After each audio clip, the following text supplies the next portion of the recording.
தனுசுக்கு வந்து பாருங்க ராசி அதிபன் 8ல போயிருக்கார். 8ல போய் மறைஞ்சிருக்கார். ஆனா உச்சம் பெற்று தான் மறைஞ்சிருக்கார். இருந்தாலும் இவங்க எங்க போகக்கூடாது? ரொம்ப சிம்பிளா சொல்லணும் அப்டின்னா,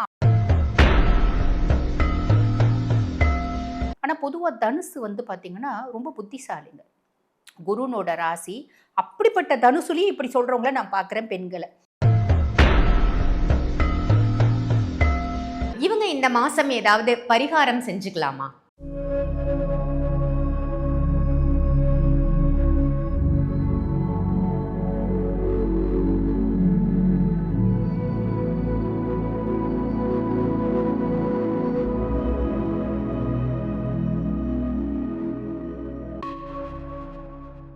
ஆன்மீக பரிகார நேயர்கள் அனைவருக்கும் அன்பான வணக்கங்கள். இன்னைக்கு நம்ம யார சந்திக்க வந்திருக்கோம் அப்படின்னு பார்த்தீங்கன்னா, அஸ்ட்ராலஜர் டாக்டர் தீபா அருளாளன் மேடம தான் சந்திக்க வந்திருக்கோம். வணக்கம் மேம். வணக்கம் மேம். உங்களுடைய பதிவுகள் எல்லாம் ரொம்ப அருமையா இருக்கு. நெறைய நல்ல விஷயங்கள் மக்களுக்காக நீங்க சொல்லிட்டு இருக்கீங்க. இன்னைக்கு ஒரு புதுமையான டாபிக் நான் எடுத்துட்டு வந்திருக்கேன். என்ன அப்படின்னு பார்த்தீங்கன்னா, செப்டம்பர் மாதம் வரப்போகுது இல்லையா? இந்த செப்டம்பர் மாதத்துல செல்லக்கூடாத இடங்கள் அப்படின்னா என்ன? ஒவ்வொரு ராசிக்காரர்களும் பர்ட்டிகுலரா இந்த இடத்துக்கு போகாதீங்க. இது ஒரு எச்சரிக்கை. இந்த இடத்துக்கு போனீங்கன்னா, ஒரு சில தடங்கல்கள், தாமதங்கள், தடைகள் கூட ஏற்படலாம் உங்களுக்கு அப்படின்னா, எந்த இடங்கள்லாம் மேம் சொல்லுவீங்க? எதனால அந்த இடத்திற்கு போகக்கூடாது? அந்த இடத்திற்கு போனா என்ன மாரி விஷயங்கள் நடக்கும் அப்படின்றத ஒரு சின்ன இன்ட்ரோ மாரி மக்களுக்காக கொடுங்க மேம். கண்டிப்பா மேடம். கண்டிப்பா. பொதுவாவே வந்து பார்த்தீங்கன்னா மேடம், ஒவ்வொரு மாசமும் நம்ம வந்து பார்த்தீங்கன்னா, ஒவ்வொரு இடங்களுக்கு போகும்போது கொஞ்சம் காஷியஸா போங்க அப்படின்னு சொல்லுவோம். இது எதனால சொல்றோம் அப்படின்னா, பிளானட்டரி பொசிஷன்ஸ். எந்த பிளானட் எந்த பாவத்துல உட்கார்ந்துட்டு இருக்காங்க. அதாவது நில வீட்லயா, இல்ல காற்று வீட்லயா, இல்ல வந்து பார்த்தீங்கன்னா நீர் வீட்லயா அப்படின்றத பொறுத்து நெருப்பு வீட்லயா, அத பொறுத்து நம்ம சொல்றது உண்டு தான் மேடம். அந்த விதத்துல இந்த செப்டம்பர் மாதம் அப்படின்றது வந்து பார்த்தீங்கன்னா, மெயினா என்ன கிரகத்த பேஸ் பண்ணி சொல்லப் போறோம் அப்படின்னு செவ்வாய பேஸ் பண்ணி தான் மேடம் சொல்லப் போறோம். காரணம் என்ன அப்படின்னா, செவ்வாய் வந்து பார்த்தீங்கன்னா, செப்டம்பர் மாதம் முற்பகுதியில கடகம் வீட்ல, நீர் வீட்டுக்கு வருவாரு. பிற்பகுதியில சிம்மம் வீட்டுக்கு போவாரு. அப்ப இந்த முற்பகுதியில நீர் வீட்டுக்கு வரும்போது, இங்க தான் வந்து பார்த்தீங்கன்னா, செவ்வாய் நீச்சம் அடையறாரு. இங்க குரு உச்ச குருவா இருந்தாலும் நெறைய பேர் என்ன நினைப்பாங்க அப்படின்னா, இது நீச்சபங்க ராஜயோகம் வந்துரும் அப்படின்னு நினைப்பாங்க. நீச்சபங்க ராஜயோகம்க்கு நீங்க நானுமே ஏற்கனவே டிஸ்கஸ் பண்ணியிருக்கோம். பொதுவா வந்து பார்த்தீங்கன்னா, இப்ப எந்த கிரகம் வந்து நீச்சம் அடையுதோ, அந்த நீச்ச கிரகம் உச்ச ராசி எது அப்படின்னு பார்க்கணும். அப்ப செவ்வாய பொறுத்தவரைக்கும் மகரம் உச்ச ராசி. அந்த ராசி அதிபன் எங்க இருக்கா அப்படின்னு பார்க்கணும். அந்த ராசி அதிபன் மீனத்துல வந்து பார்த்தீங்கன்னா, வக்ரகதி அடைஞ்சிருக்கா. அதுக்கும் மேல சந்திரனோட நிலையும் பாவிச்சு தான் இது நீச்சபங்கம் ராஜயோகம் வருமா அப்படின்றது டிசைட் பண்ணும். என்ன இருந்தாலும் உச்ச குருனோட சேரும்போது நீச்சம் பங்கம் ஆகியிருந்தாலும் அந்த கெடு பலன்கள் கம்மியா இருந்தாலும் சில விஷயத்துல ஜாக்கிரதையா தான் இருக்கணும். சில இடங்களுக்கு போகும்போது ஜாக்கிரதையா தான் இருக்கணும். அதை பேஸ் பண்ணி நம்ம சொல்லலாம் மேடம். Super ma'am. இந்த செப்டம்பர் மாதத்துல ஒவ்வொரு ராசிக்காரர்களும் ஏன் இந்த இடத்துக்கு போகக்கூடாது? அப்படி போனா என்ன மாரி விஷயங்கள் நடக்கும் அப்படின்னு ரொம்ப அழகா சொன்னீங்க மேம். இப்ப நம்ம ஒவ்வொரு ராசியினரும் எந்தெந்த இடங்களுக்கு செல்லக்கூடாதுன்னு தனித்துவமா நம்ம பார்த்துடலாம். செப்டம்பர் மாத காலகட்டத்துல இந்த இடங்களுக்கெல்லாம் செல்லாதீங்க. இது ஒரு முன்னெச்சரிக்கை பதிவு, எச்சரிக்கை அப்படின்னு நம்ம பேசிட்டு இருக்கோம். அந்த வகையில இன்னைக்கு நம்ம பார்க்க போறது தனுசு ராசி. தனுசு ராசி நேயர்கள் செல்லக்கூடாத இடம் அப்படின்னா என்ன இந்த மாதத்துல? கண்டிப்பா மேடம். பொதுவா இதை எதை பேஸ் பண்ணி சொல்றோம்? பிளானட்ஸ் இருக்கக்கூடிய பாவங்களை பேஸ் பண்ணி சொல்றோம். அப்ப தனுசுக்கு வந்து பாருங்க ராசி அதிபன் 8ல போயிருக்கார். 8ல போய் மறைஞ்சிருக்கார். ஆனா உச்சம் பெற்று தான் மறைஞ்சிருக்கார். இருந்தாலும் அவர் தனிச்சு இல்ல. அவர் என்ன பண்றாரு? இப்ப செவ்வாய் அவரோட போய் இணையறாரு. செவ்வாய் அந்த இடத்துல நீச்சம் அடையறாரு. நீச்சம் அடையறாரு. இது கடக வீடு, நீர் வீடு. அப்ப நீர் வீட்ல நீச்சமடைஞ்சு செவ்வாய் நீச்ச பங்கம் அப்படின்றது பெற்றாலும், செவ்வாயினுடைய நீச்ச பலன்கள் அப்படின்றது இருக்க தான் செய்யும். அதாவது செவ்வாயினுடைய நெகட்டிவ் எஃபெக்ட்ஸ் அப்படின்னு சொல்லிக்கலாம். அது இருக்க தான் செய்யும். அப்ப இவங்க எங்க போகக்கூடாது? ரொம்ப சிம்பிளா சொல்லணும் அப்படின்னா, ஆழமான நீர்நிலைகள் போகக்கூடாது. நான் வந்து பார்த்தீங்கன்னா, கடல்ல வந்து நீச்சல் அடிக்கிறேன், கடல்ல நீச்சல் கத்துக்கிறேன்.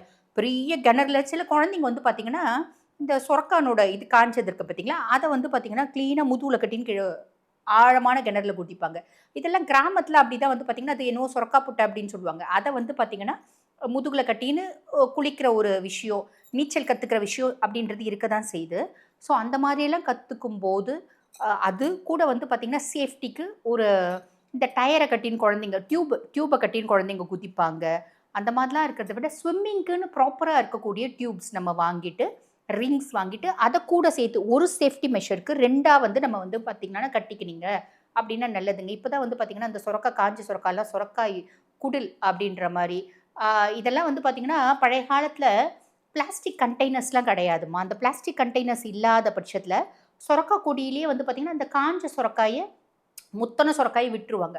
விட்டுட்ட பின்னாடி அத வந்து பார்த்தீங்கன்னா, உள்ள இருக்க விதையெல்லாம் எடுத்துட்டு, அத மேல அந்த இத வந்து ஒரு மூடி மாரி கட் பண்ணி, அத வச்சு அத போட்டு வைப்பாங்க.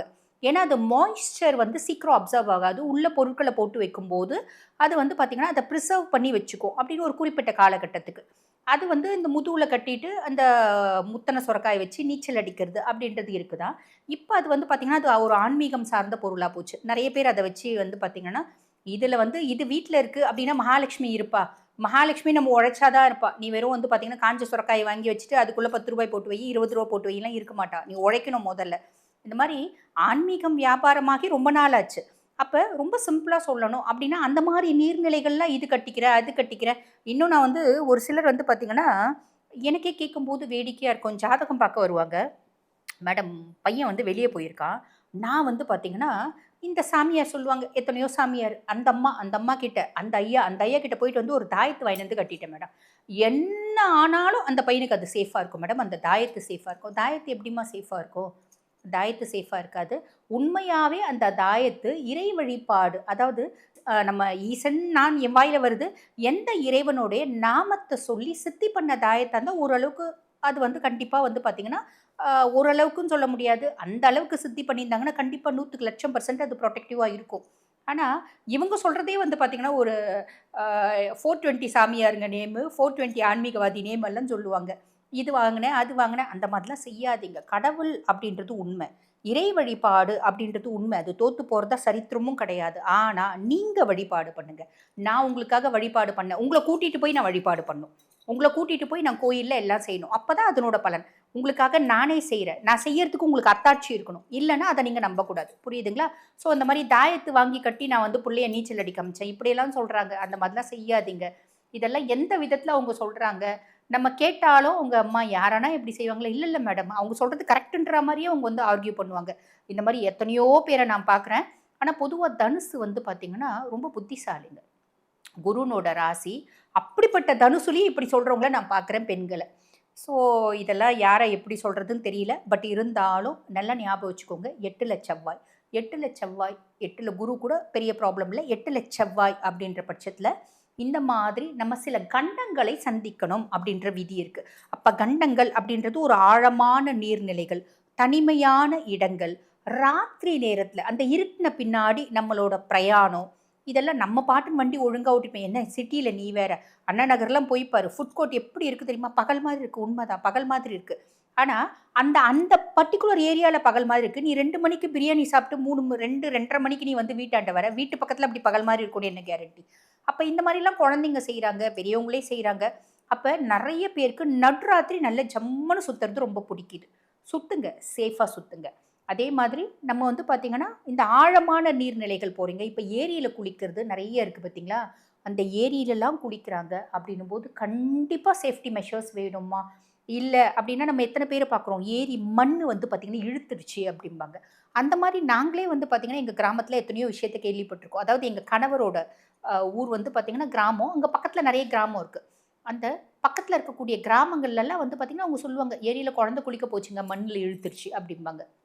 குழந்தைங்க உடம்பு கூட கிடைக்காது சிலருக்கு. ஏன்னா மண்ணு தேட முடியலைங்க அப்படின்னு சொல்றவங்களையும் நாங்க கேள்விப்பட்டுருக்கோம். அப்ப ஏரியில தண்ணி நின்னு அந்த மண்ணு வந்து பார்த்தீங்கன்னா, நம்மள அப்படியே கால வச்சு இழுத்துட்டு போற மாரி சூழ்நிலைலாம் இருக்கு. ஸோ ஏரியில குளிக்கிறது குழந்தைங்களுக்கு அட்வைஸ் பண்ணாதீங்க. கடல்ல குளிக்கிறது நாங்க எங்கெங்க சொல்றோம். அதுங்களா ஓடிடுதுங்க கரெக்ட்டு தான். அலோ பண்ணாதீங்க. ஏரியில குளிக்கிறதுக்கு அலோ பண்ணாதீங்க. ஆழமான கிணறுகள்ல குளிக்கிறதுக்கு அலோ பண்ணாதீங்க. வாட்டர் பவுண்ட் டிசீசஸ் நெறைய வருது. பராமரிப்பு இல்லாத கிணறா இருக்கு அப்டின்னா. அதே மாரி நம்ம சில இடத்துல பார்க்குறோம். அந்த ஒரு டயர் மாதிரி போட்டுட்டு தாமரை இலைகள வந்து தாம்பரம் மலர்கள எடுக்கிறேன் அப்டின்ற மாரியெல்லாம் போறாங்க. இதெல்லாம் சிட்டிலயே நான் பார்க்குறேன். சில இடங்கள்ல. சில ஒதுக்குப்புறமான இடங்கள்ல. அதெல்லாம் பெத்தவங்க அலோ பண்ணாதீங்க. அப்டி பெத்தவங்களுக்கு தெரியல பாவம் எங்கேயோ இருக்காங்க. நம்ம போறோம் அந்த பசங்க அப்டி செய்யுந்தா, "ஏய் முதல்ல வெளில வா."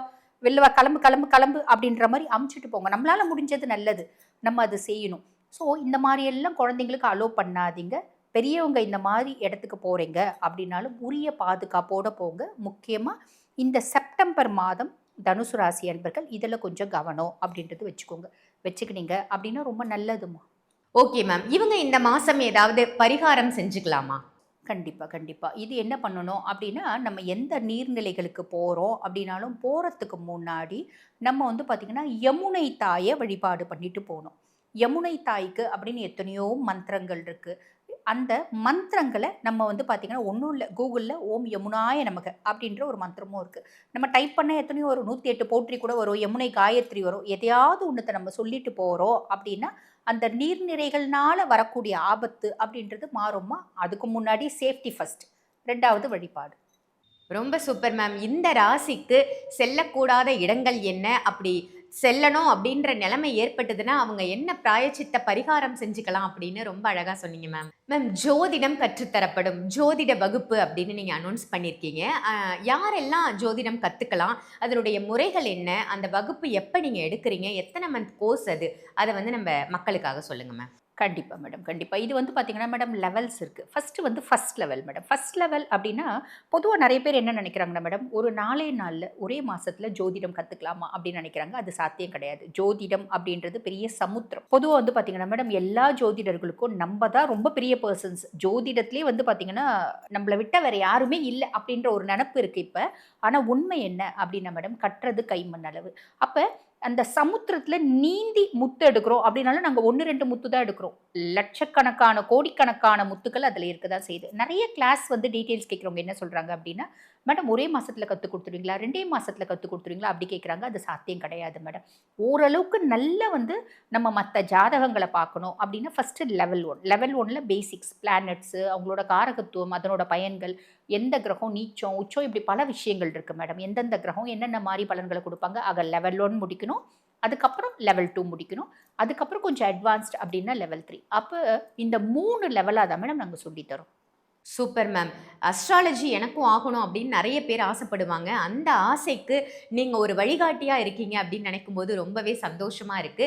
அஸ்ட்ராலஜி கிளாஸ்ல நீங்களும் சேரணும் அப்படின்னு நினைச்சீங்கன்னா, டாக்டர் தீபா அருளாளன் மேடம் எடுக்கக்கூடிய இந்த வகுப்பை நீங்களும் பயன்படுத்திக்கோங்க. கண்டிப்பா இது உங்களுக்கு யூஸ்ஃபுல்லான வகுப்பா தான் அமையும். ஸோ ஆன்லைன் கிளாஸஸ் தான் போயிட்டுருக்கு. இம்மீடியட்டா நீங்களும் ஜாயின் பண்ணிக்கோங்க. ரொம்ப அருமையா சொன்னீங்க மேம். நன்றி.